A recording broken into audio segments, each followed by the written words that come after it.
అందరికీ నమస్కారం. Indian mythologies YouTube ఛానల్కి స్వాగతం.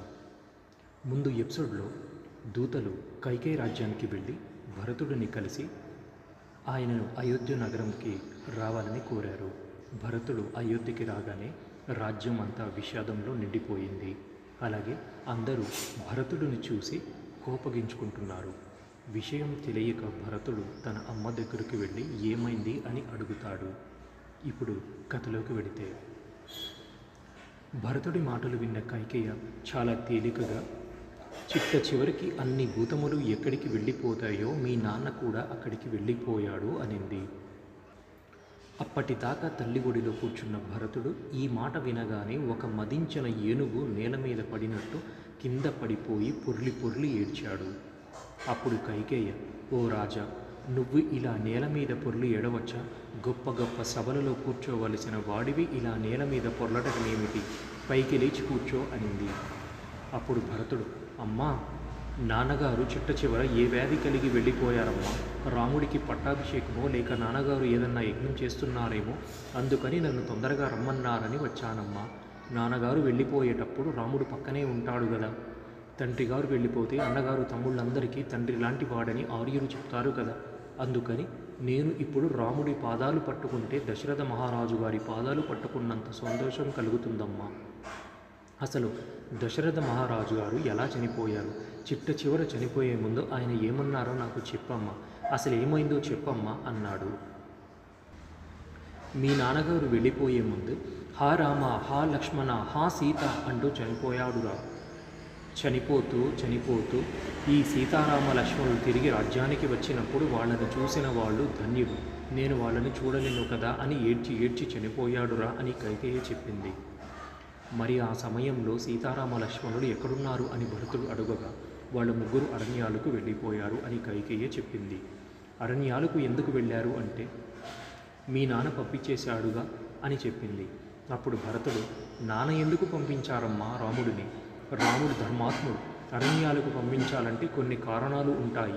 బ్రాహ్మణులు ద్రవ్యాన్ని రామచంద్రమూర్తి అపహరించాడని, పరస్త్రీని దోషబుద్ధితో చూశాడని, పరకాంతని అనుభవించాడని, యజ్ఞయాగాది క్రతువులను ధ్వంసం చేశాడని, అప్పుడే పుట్టిన పిండాన్ని నశింపజేశాడని, ఇలాంటి పాపములు చేసేవాడు కదా.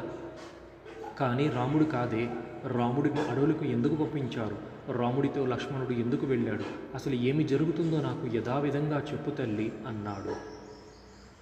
అప్పుడు కైకేయ ఎంతో సంతోషపడిపోతూ, నీకోసమే నేను ఇదంతా చేశాను. దశరథుడు రాముడికి పట్టాభిషేకం చేద్దామనుకున్నాడు. నువ్వు చెప్పిన దోషములు రాముడి యందు ఉంటాయా? పరకాంతని అనుభవించడం ఏమిటిరా? రాముడు పరకాంతని కన్నెత్తి కూడా చూడడు. అంతటి ధర్మాత్ముడు. కానీ నీకు రాజ్యం దక్కాలని నేను దశరథుడిని 2 వరాలు అడిగాను. 14 సంవత్సరాలు రాముడిని దండకారణ్యానికి పంపించమన్నాను. నీకు పట్టాభిషేకం చేయమన్నాను. సత్యపాశములకు బద్ధుడైన నీ తండ్రి అంగీకరించాడు. అందువలన రాముడు దండకారణ్యానికి వెళ్ళిపోయాడన్న బెంగ చేత 2-3 రోజుల్లోనే కృంగి కురిసించి నశించిపోయాడురా. ఇప్పుడు ఈ రాజ్యంలో నిన్ను ఎదిరించగలిగే వాళ్ళు ఎవరూ లేరు. మీ నాన్నగారి శరీరం ఇంట్లోనే ఉండిపోయింది. దాన్ని తొందరగా తీసుకువెళ్ళి ప్రేత కార్యం పూర్తి చేసేసి చక్కగా వశిష్ఠుడితో మాట్లాడి నువ్వు పట్టాభిషేకం చేయించుకో, నాకు చూడాలని ఉంది అని అనింది. ఈ మాటలు విన్న భరతుడు కైకేయి వంక విచిత్రంగా చూసి, అమ్మ, నువ్వు ఇటువంటి దారుణమైన పని చేస్తావని నేను ఎన్నడూ ఊహించలేదు. నేను నీతో మాట్లాడేటప్పుడు ఏనాడైనా నాకు రాజ్యం పట్ల కోరిక ఉందని కానీ, రాముడు నాకు కంటకంగా మారుతాడని కానీ నీతో చెప్పానా? నిన్ను ఎవరు అడగమన్నారు రాజ్యాన్ని? నీకు మించిన భారాన్ని నెత్తిమీద వేసుకున్నావు. ఇక్ష్వాకు వంశంలో కాళరాత్రి ప్రవేశించినట్లు ప్రవేశించావు. నువ్వు నాకు తల్లివి కావు, నేను నీకు కొడుకుని కాదు. నేను నిన్ను అమ్మగా విడిచిపెడుతున్నాను. ఇప్పుడే నా మొలకు ఉన్న కత్తి తీసి నీ కుత్తుక కత్తిరించాలి. కానీ నిన్ను చంపేస్తే తల్లిని చంపిన వాడు భరతుడు అని రాముడు నాతో మాట్లాడడు. రాముడు మాట్లాడడన్న బెంగ చేత నిన్ను వదిలేస్తున్నాను. రాముడు కౌసల్యని ఎలా చూశాడో నిన్ను అలాగే చూశాడు కదా. ఈ ఇక్ష్వాకు వంశంలో రాజ్యాన్ని ఎప్పుడు పెద్దవాడు మాత్రమే అనుభవించాలి. నేను రాజ్యాన్ని అంగీకరిస్తానని ఎలా అనుకున్నావు?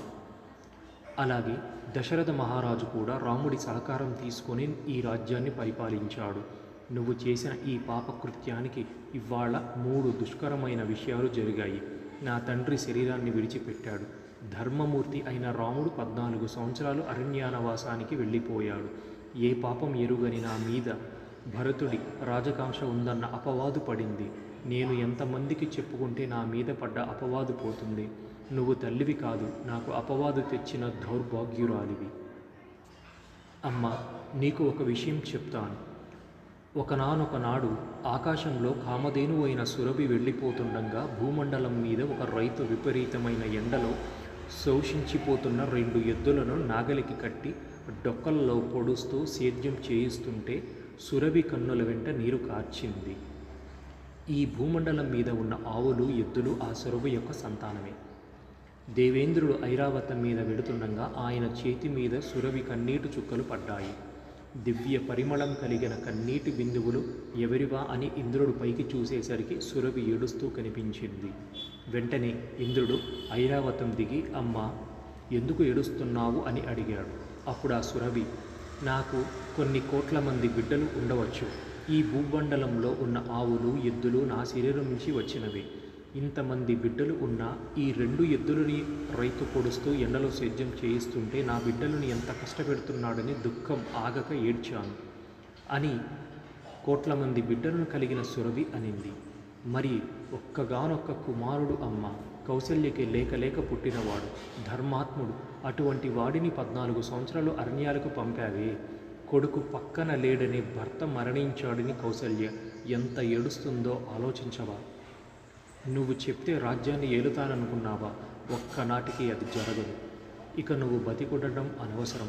వెంటనే అంతఃపురానికి వెళ్ళి ఉరి వేసుకో. అదొక్కటే నీకు ప్రాయశ్చిత్తం అని భరతుడు అన్నాడు. ఈ మాటలు విన్న కైకేయ పిడుగుపడినట్లు అయ్యింది.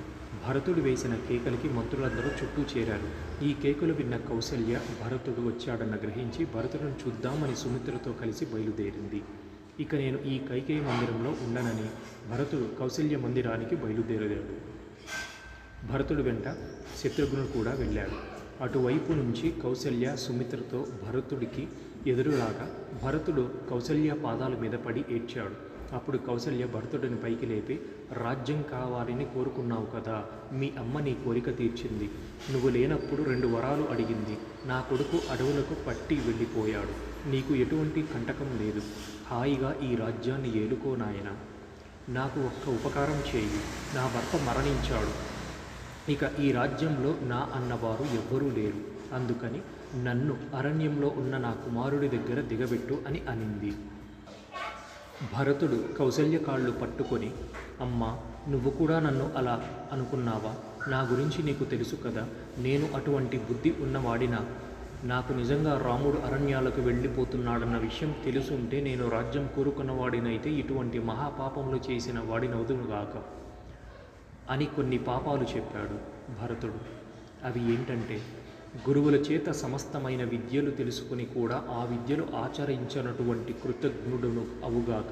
నిద్రపోతున్న ఆవును కానీ ఎద్దును కానీ తన్నిన వాడికి సేవకుల చేత చాలా కష్టమైన పని చేయించుకొని ఆ పనికి తగిన వేతనం ఇవ్వని వాడికి, ఇంట్లో సౌందర్యవతి అయిన తనని అనువర్తించే భార్య ఉండగా ఆ భార్యతో క్రీడించకుండా పరభార్యలందు దృష్టి కలిగిన వాడికి, ఋతుస్థానం చేసిన భార్య ఇంట ఉండగా అటువంటి భార్యతో సంగమించినటువంటి వాడికి, ఇంట్లో మిగతా కుటుంబ సభ్యులకి పెట్టకుండా మధుర పదార్థాన్ని తానొక్కడి తిన్నవాడికి, అందరూ తాగే నీళ్లలో విషం కలిపిన వాడికి, విషం లోహం అమ్ముకున్న వాడికి, యుక్త వయసు వచ్చిన తరువాత కూడా వివాహం చేసుకోనటువంటి వాడికి, ఋషులు పితృదేవతలు దేవతల రుణాన్ని తీర్చుకోవడం కోసమని వివాహం చేసుకొని సంతానం కననటువంటి వాడికి, అన్నిటికీ మించి ప్రజల దగ్గర పన్ను తీసుకొని తిరిగి ఆ ప్రజలకు కావలసిన సదుపాయాలన్నీ కల్పించినటువంటి రాజుకి, క్రొత్తగా ఇటువంటి పశువు యొక్క దూడ మళ్ళీ